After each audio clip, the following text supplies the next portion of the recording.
আল্লাহ যেন আমাদেরকে ক্ষমা করে দেয়। আমরা যে রোজা রেখেছি রোজাটা থেকে আল্লাহ কবুল করে নেয়। এইটা যেন পরকালে নাজাতের উসিলা হিসাবে বলতে পারি, আল্লাহ আর কিছু পারি আর না পারি, তোমাকে বিশ্বাস করে অন্ধের মতো সারাদিন কিছু খাই নাই। চৈত্র মাস প্রচন্ড ক্ষুধা ছিল, মুখে অত্যন্ত ৩৫টা ছিল, আমরা তোমাকে ভয় করে কিছু খাই নাই। এই ভয়টুকুই তুমি আমাদের নাজাতের উসিলা হিসাবে কবুল করো। এই জন্য সবাই দোয়া করবেন। আজান হলে আর আমাদের সেই সুযোগটুকু থাকবে না। এই জন্য আজানের পূর্ব মুহূর্তে দোয়া কবুলের সময় প্রত্যেকের অবস্থান থেকে দোয়া করবেন ইনশাআল্লাহ। আমাদের জন্য দোয়া করবেন, এই মাদ্রাসার জন্য দোয়া করবেন, এই মসজিদের জন্য দোয়া করবেন।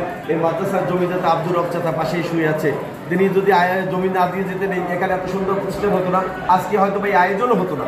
এই জন্য আরো অনেকের জমি আছে এখানে, যারা এই জমিদাতা সকলের পূর্বপুরুষের জন্য দোয়া করবেন।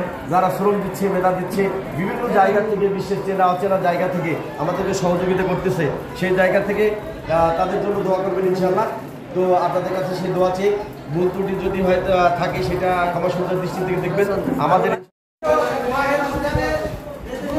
আরো বেশি কারণ হচ্ছে এই পবিত্র মাহে রমজানে আমাদের মাঝে সবে কদর এসছে, যেটা হাজার মাসের থেকে উত্তম। হাজার মাস ইবাদত করলে যে সব কত তার থেকেও বেশি পরিমাণে সব এই পবিত্র মাহে রমজানের রোজার যে পবিত্র সবে কদর, যেটা আমরা ধরি যে 27শে কদর, এটা আমাদের একটা ভুল ধারণা আছে আমাদের সমাজে। 27শে কদর বলতে কিছু নাই। আল্লাহ রাসূল বলছেন কি যে পবিত্র সবে কদর তোমরা তালাশ করো সবে পবিত্র মাহে রমজানের শেষের বেজর রাত্রিতে। তার মানে হচ্ছে 21, 23, 25, 27, 29 এই রাত্রির যে কোনো দিন পবিত্র কি হতে পারে, কদর হতে পারে।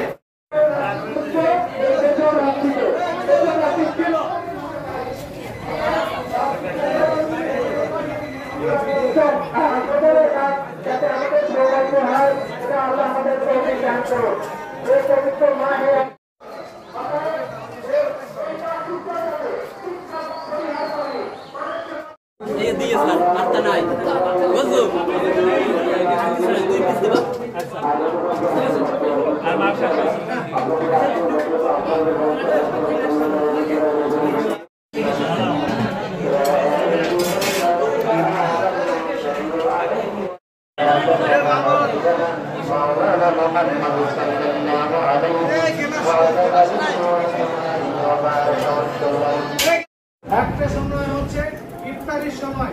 এখন যে আমরা ইফতার নিয়ে দাঁড়িয়ে বসে আছি, কিন্তু আমরা ইফতার করছি না। আমরা চাইলে ইফতার করতে পারতাম, ইফতার করছি না। কারণ হচ্ছে আল্লাহর ভয়।